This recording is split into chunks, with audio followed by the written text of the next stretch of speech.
रायगड, महाराष्ट्रासह देश विदेशातील ताज्या बातम्या पाहण्यासाठी मॅक्स इंडिया लाईव्ह चॅनलला सबस्क्राईब करा आणि बेल आयकॉन दाबायला विसरू नका.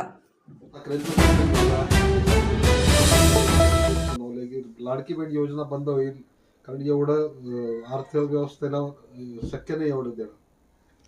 हे बघा, लाडकी बहीण योजना जर बंद व्हायची असती तर ती मागच्या काळातच बंद झाली असती. निवडणुका संपल्यावर सुद्धा लाडकी बहिणीची योजना या ठिकाणी सुरू आहे आणि मी आपल्याला खात्री देतो की सरकार हे कटिबद्ध आहे लाडक्या बहिणीचा या ठिकाणी हप्ता देण्याकरता. पण आता शेवटी राजसाहेबांचं कामच आहे, जे बोलायचं आहे ते बोलायचं, पण ते शेवटपर्यंत बोललं पाहिजे असं मला या ठिकाणी वाटतं. बहुत राज ठाकरे असंही म्हणाले की निवडणुकीच्या तोंडावर कर्जमाफीचं आश्वासन दिलं, पण आता म्हणतायत की पैसे भरा शेतकऱ्यांना.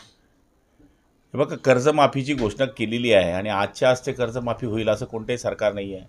आज नाही, उद्या, पुढच्या वर्षी. ते जे बोलायचं होतं पवारसाहेबांनी तेच सांगितलं की बा कर्जमाफी यावर्षी होऊ शकत नाही आणि ते सत्य बोलणं काही चुकीचं नाही आहे. शेतकऱ्यांच्या बाबतीमध्ये जरी कर्जमाफी केली नसली तरी त्याच्या अंगीकृत ज्या योजना आहे, ज्या सवलती आहे ते सरकार करत आहे. भाऊ, राज ठाकरे असं म्हणाले की काही आस्थापनांमध्ये हिंदी बोलणारे जे असतात ते म्हणा की आम्ही मराठी बोलणार नाहीत असं म्हणतात. त्यांनी इशारा दिला. हा विषय आम्हाला त्यांचा पटला आहे की या महाराष्ट्रामध्ये जो राहतो त्यांनी मराठी भाषा बोललीच पाहिजे. महाराष्ट्रात जो राहील तो मराठी, हिंदुस्थानात राहील तो हिंदुस्थानी. त्याच्यामुळे महाराष्ट्रामध्ये मराठी बोललंच पाहिजे हे आमची सुद्धा मत आहे.